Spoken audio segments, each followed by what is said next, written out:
the people spoke Hebrew then, and the texts are preserved in Greek. The Hebrew was lost, like most Hebrew texts from that period, because of the great destruction that took place in 70 and then a more total destruction in 135 in the Bar Kokhba revolt.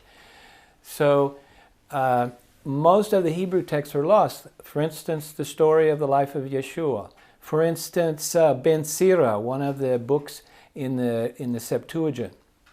Ben Sira was found at Qumran, in Masada, in the Cairo Geniza, and now we have 6,600 verses out of a total of 10,000 verses. In other words, today we have two-thirds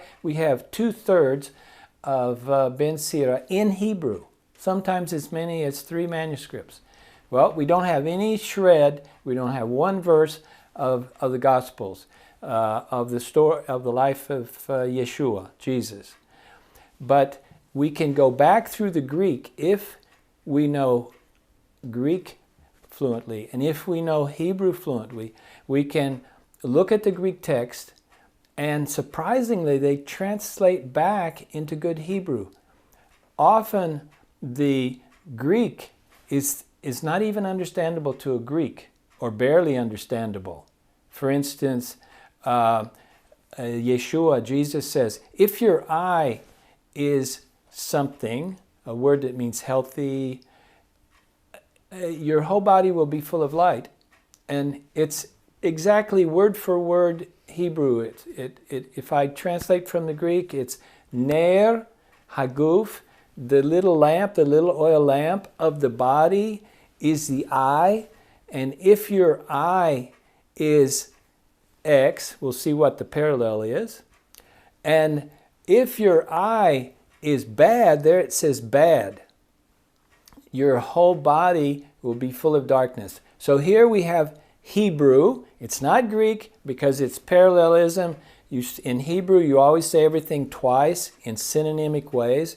So if your eye is good or beautiful, those are the two choices in Hebrew. And if your eye is bad, your whole body. But what does it mean? What does the idiom a good eye mean, and what does the idiom a bad eye mean?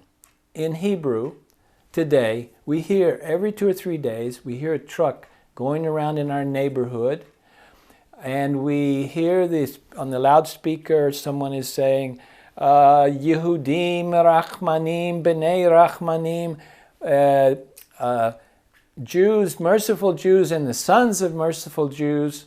We have this lady here who needs an operation abroad, and the family doesn't have any money. Would you please come and contribute with a beautiful eye? In other words, it means give generously.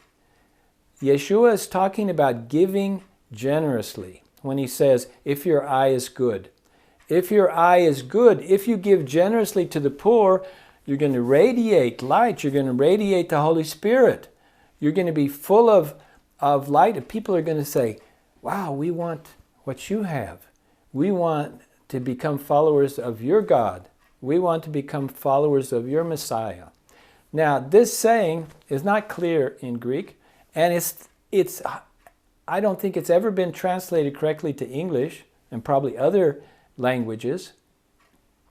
But if you put the Greek back into Hebrew, you have something that has tremendous significance in Hebrew, well-known idioms in Hebrew. You have good and bad eye in the Bible. You have it in the Mishnah. You have it still to today. When they announce on the radio that they're going to have a cancer drive, they're going to raise money for the cancer fund, they say, volunteers are going to come around and knock on your door tonight. Please give with a good eye. What does that mean? That means give generously.